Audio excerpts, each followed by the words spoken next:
Assalamualaikum warahmatullahi wabarakatuh. Salam pencerahan. Pemirsa, saatnya Anda kembali menyaksikan berita TV-mu dengan serangkaian informasi cerdas dan mencerahkan. Bersama saya Windy Faristin, inilah berita TV-mu selengkapnya.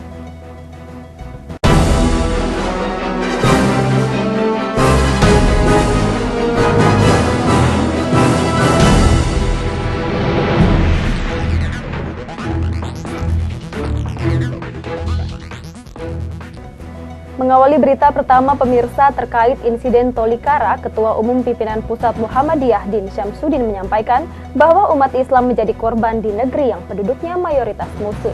Karena itu kebersamaan dan kualitas diri menjadi kunci umat Islam untuk kedepannya. Insiden Tolikara membuat resah Ketua Umum Pimpinan Pusat Muhammadiyah Din Syamsuddin. Umat Islam di negeri yang mayoritas Muslim malah menjadi korban dan sasaran. Hal ini disampaikan di sela-sela Syawalan dan pelepasan jamaah haji KBIH Gunung Kidul yang bertempat di Pendopo Swoko Projo Wonosari. Muhammadiyah, Nahdlatul Ulama, apalagi ya ada di sini. LDII, MTA, silakan semuanya yang berakidah Islamiyah ini harus bersatu.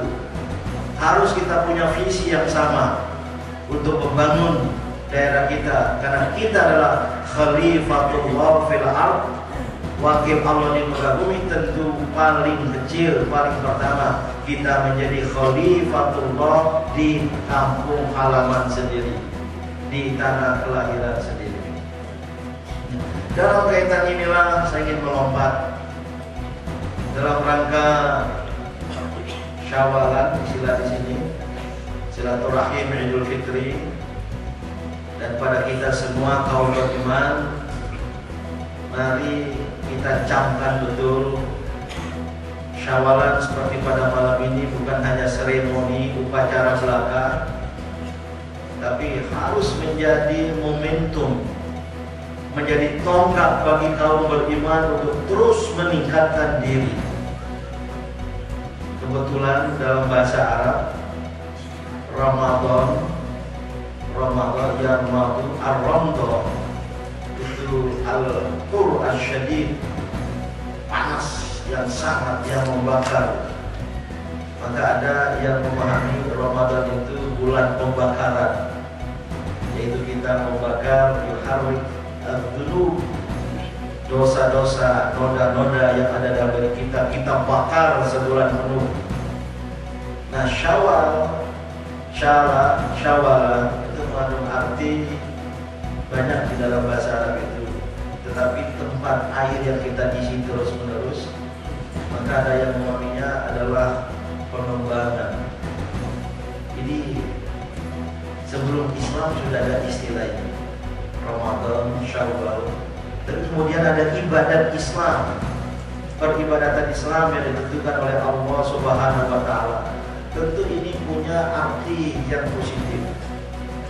Maka Syawalan ini adalah momentum tonggak bagi kita kaum beriman untuk mengembangkan apa-apa yang telah kita capai selama sebulan penuh, selama bulan Ramadan yang lalu itu. Din Syamsuddin juga menghimbau kepada warga Muhammadiyah untuk mempelopori watak cerdas dan merdeka. Asrul Sabtono memberitakan dari Yogyakarta. Pemirsa, 48 calon pimpinan KPK telah menjalani beberapa tes tertulis yang merupakan bagian dari seleksi tahap dari 3 profil assessment di Gedung Pusdiklat Kementerian Kesehatan Jakarta. 48 orang calon pimpinan KPK yang lolos pada seleksi tahap 2 mengikuti seleksi tahap 3, yaitu profil assessment yang akan digelar selama 2 hari. Seleksi tahap 3 akan menguji kepribadian, kemampuan bahasa Inggris, ketahanan serta kepemimpinan. Seleksi tahap ketiga sangat menentukan nasib para calon pimpinan KPK karena tidak hanya menguji kemampuan namun juga kepribadian mereka.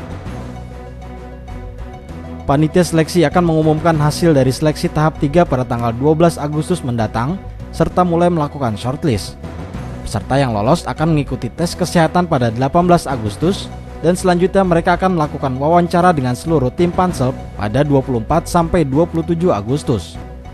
Pada akhir Agustus, Pansel akan memberikan 8 nama calon pimpinan KPK yang lolos kepada Presiden untuk direview sebelum akhirnya diserahkan kepada DPR untuk menjalani fit and proper test. Tim TVMU memberitakan dari Jakarta. Sejak dirinya ditetapkan sebagai tersangka dalam kasus pencemaran nama baik Hakim Sarpin Rizaldi, Ketua Komisi Yudisial Suparman Marzuki diperiksa untuk pertama kalinya di Barreskrim Mabes Polri. Dalam pemeriksaan Ketua Komisi Yudisial atau KY Suparman Marzuki terkait kasus pencemaran nama baik terhadap Hakim Sarpin Rizaldi yang dilakukan kurang lebih 5 jam ini, tidak ada pertanyaan yang diajukan yang bersifat personal. Ketua Komisi Yudisial Suparman Marzuki mengatakan dirinya diberi 50 pertanyaan, namun dirinya tidak mau menjelaskan lebih detail mengenai pertanyaan yang diajukan kepadanya, yang jelas semuanya terkait dengan pengaduan yang disampaikan pelapor.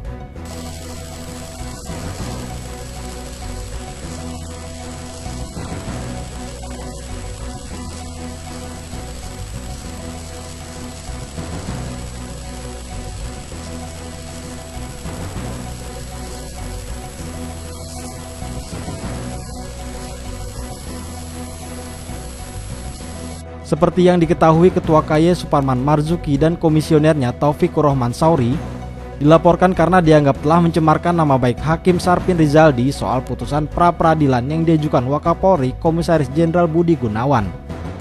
Dalam laporan itu, Sarpin keberatan dengan komentar dan pernyataan negatif Ketua dan Komisaris KY tersebut yang dimuat di berbagai media massa baik cetak maupun elektronik.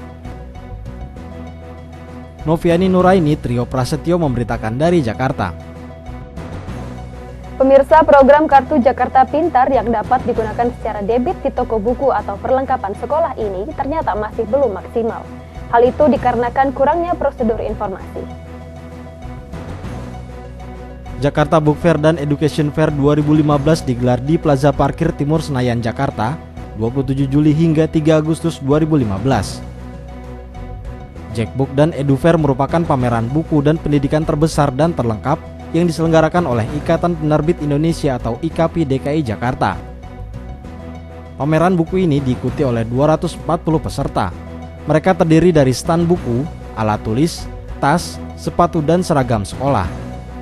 Selain itu, panitia juga menyiapkan 22 stan kerucut untuk keperluan kuliner para pengunjung. Para pemegang Kartu Jakarta Pintar berkesempatan untuk membeli buku bacaan dan perlengkapan sekolah lainnya.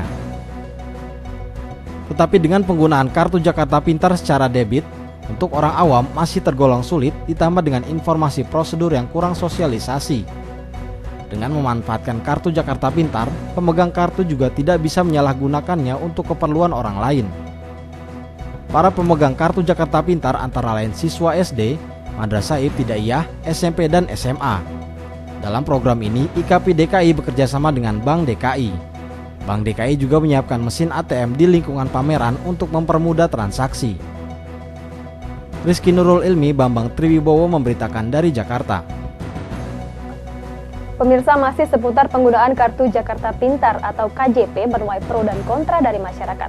Hal itu terlihat dari beberapa pengunjung yang kecewa saat ingin menggunakannya di acara Jackbook dan EduFair yang digelar di Parkir Timur Senayan.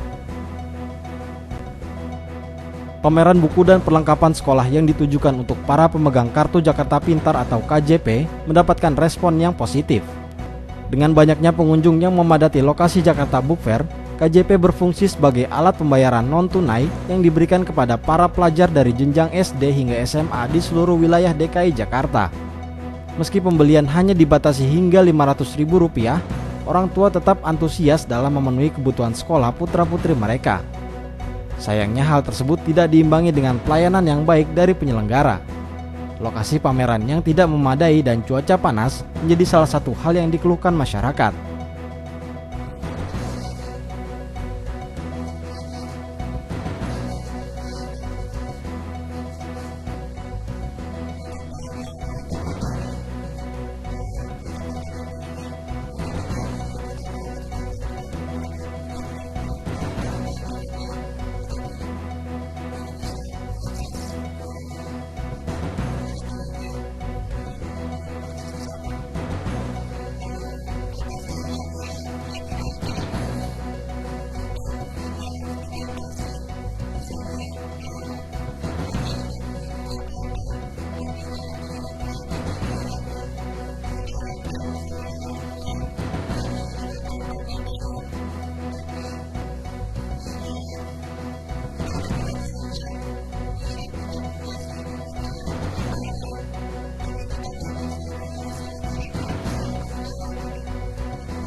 Mela Oktaviani Anantur, Bambang Triwibowo memberitakan dari Jakarta.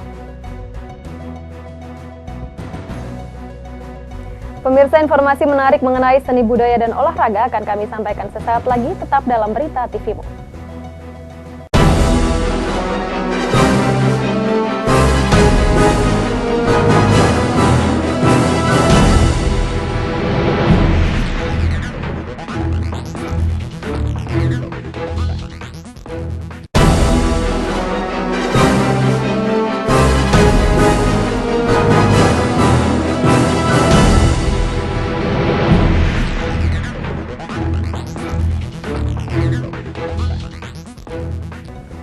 Ya pemirsa, Anda kembali dalam Berita TVMU. Lembaga Seni Budaya dan Olahraga Muhammadiyah menggelar agenda Wayang Islami. Pementasan wayang kali ini dengan lakon Sunan Tembayat oleh Ki Dalang Junaidi. Dalam rangka syiar Islam melalui dakwah kultural, Lembaga Seni Budaya dan Olahraga Pimpinan Pusat Muhammadiyah menggelar pementasan wayang Islami. Pagelaran wayang Islami yang diadakan di Gedung Basio Kompleks XT Square ini menyedot animo masyarakat sekitar. Pagelaran wayang kali ini mengambil lakon Sunan Tembayat atau yang lebih dikenal dengan Ki Ageng Pandanaran oleh Ki Dalang Junaidi. Hadir pula dalam acara ini Ketua Pimpinan Pusat Muhammadiyah Sukrianto AR dan Ketua Lembaga Seni Budaya dan Olahraga Jabrohim. Menurut Jabrohim, pagelaran wayang Islami ini telah dilakukan di beberapa kota. Sesuai dengan dakwah kultural yang dikembangkan Muhammadiyah, pementasan wayang kulit mengambil tema Wali Songo. Ini pergelaran wayang Islami. Ini merupakan pergelaran yang keempat.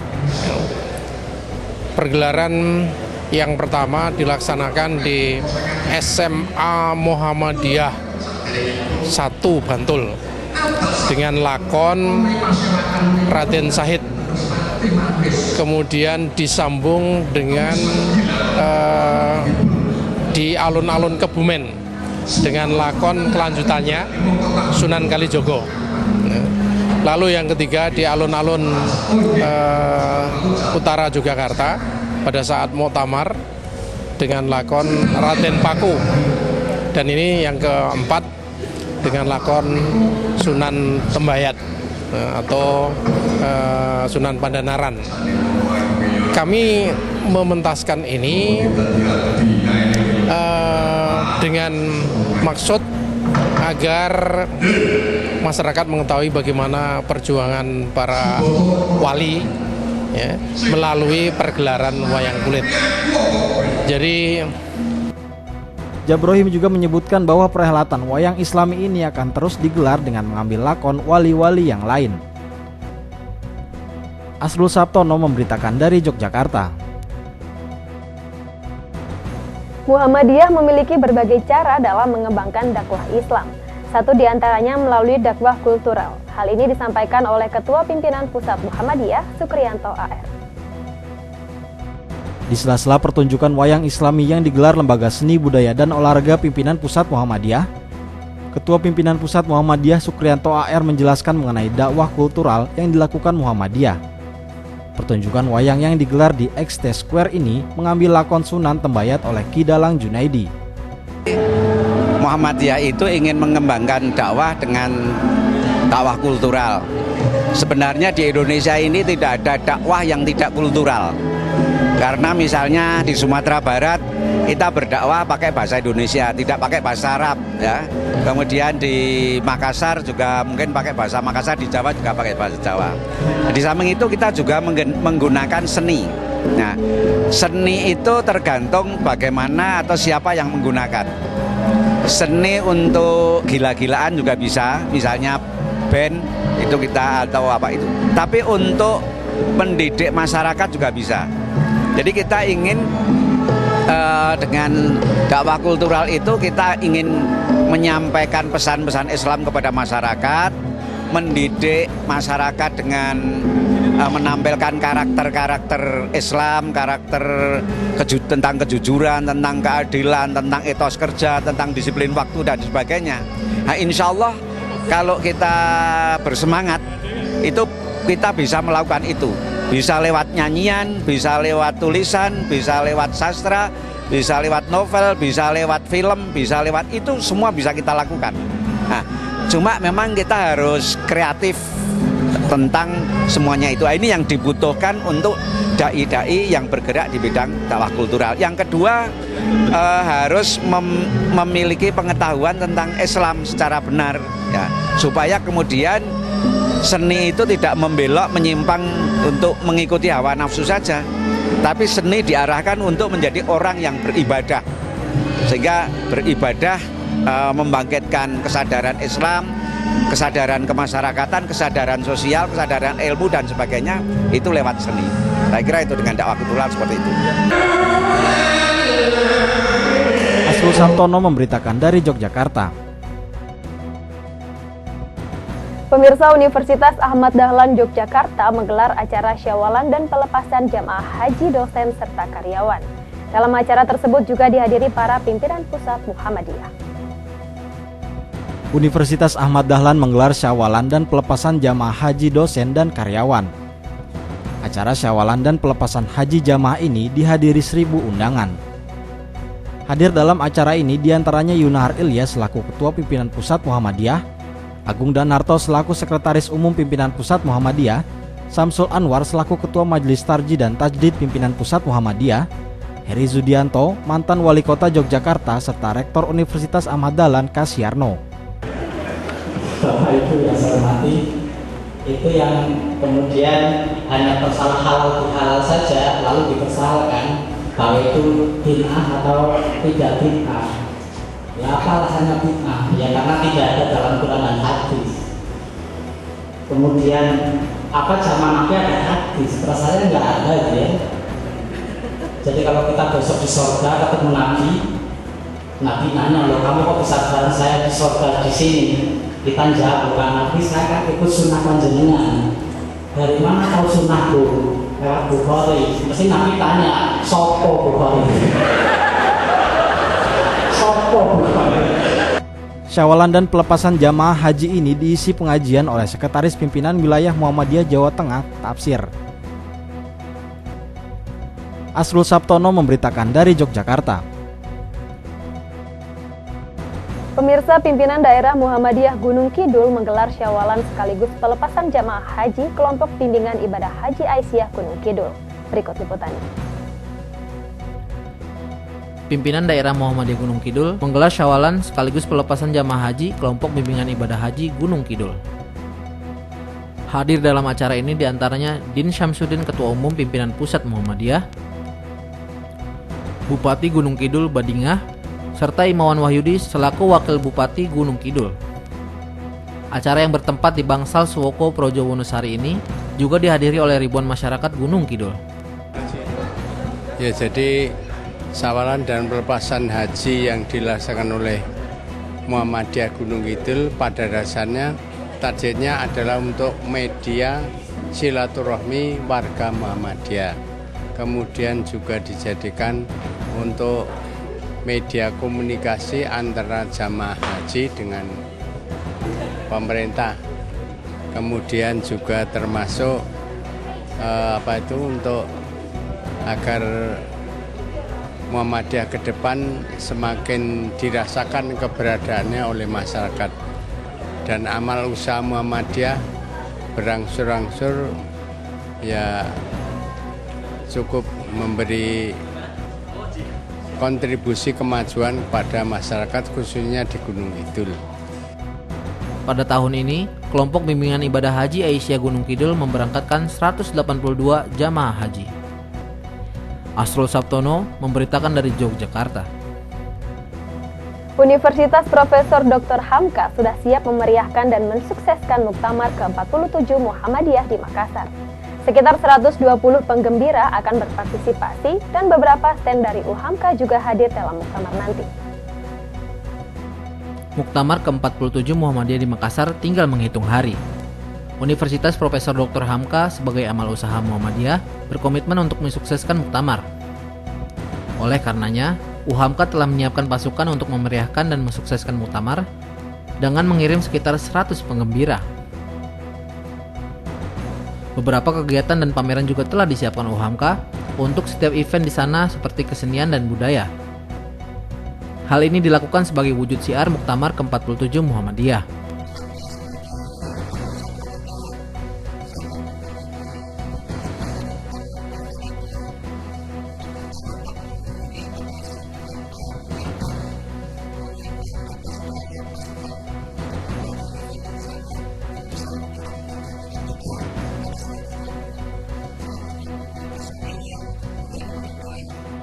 Diharapkan dari kontingen yang akan diberangkatkan UHAMKA yang dikoordinir dengan baik akan mewarnai dan mensukseskan Muktamar sebagai gerakan pencerahan menuju Indonesia berkemajuan. Dengan banyaknya kontingen yang diberangkatkan, Suyatno berharap mereka dapat memahami Muhammadiyah dengan sepenuh hati bahwa itulah perjalanan Muhammadiyah dari masa ke masa. Rizky Nurul Ilmi, M. Surya Saputra memberitakan dari Jakarta. Pemirsa, informasi menarik lainnya akan kami hadirkan sesaat lagi, tetap dalam Berita TV.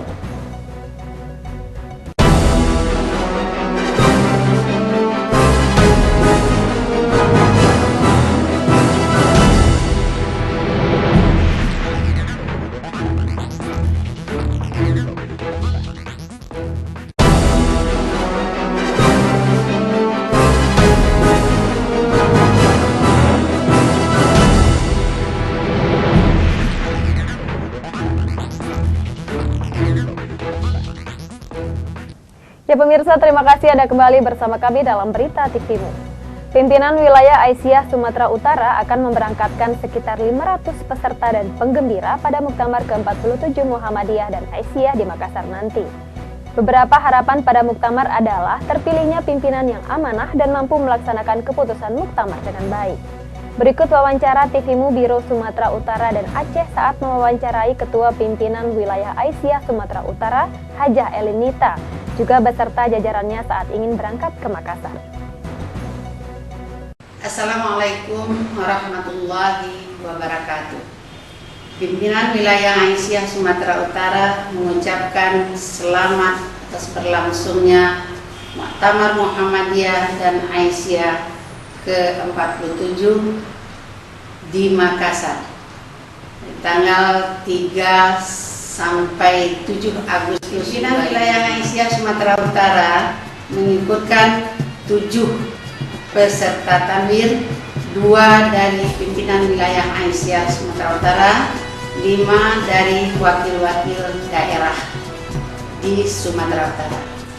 Adapun peserta muktamar berjumlah 79 orang dari 25 pimpinan daerah se-Sumatera Utara. Sedangkan penggembira jumlah sekitar lebih kurang 400 orang. Terdiri dari ranting, cabang, dan simpatisan. Harapan Aisyah Sumatera Utara dengan terpilihnya pimpinan yang baru yang memang dapat melaksanakan program-program yang sudah dirancangkan di dalam Muktamar. Mudah-mudahan dapat pimpinan-pimpinan yang amanah. Itulah harapan dari pimpinan wilayah Aisyah Sumatera Utara.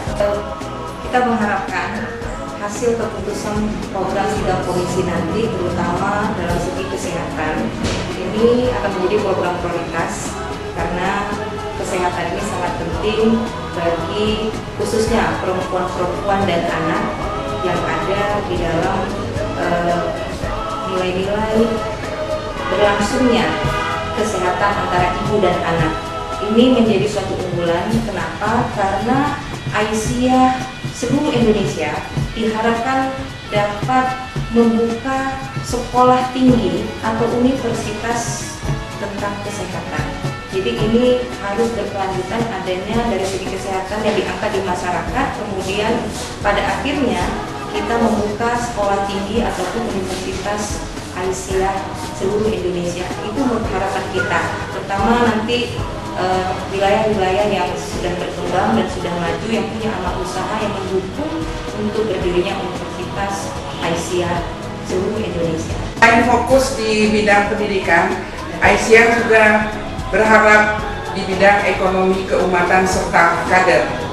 Dalam bidang perkaderan, Aisyah sangat gencar untuk melakukan pendidikan kader di seluruh wilayah, di mana kader ini diharapkan untuk menjadi penyambung regenerasi bagi periode-periode berikutnya untuk menjadi suatu panutan kepada umat, bagaimana kader itu bisa menjadi kader yang militan, kader efektif. Pimpinan wilayah Aisyah Sumatera Utara mengucapkan selamat Muktamar ke-47 Muhammadiyah dan Aisyah di Makassar.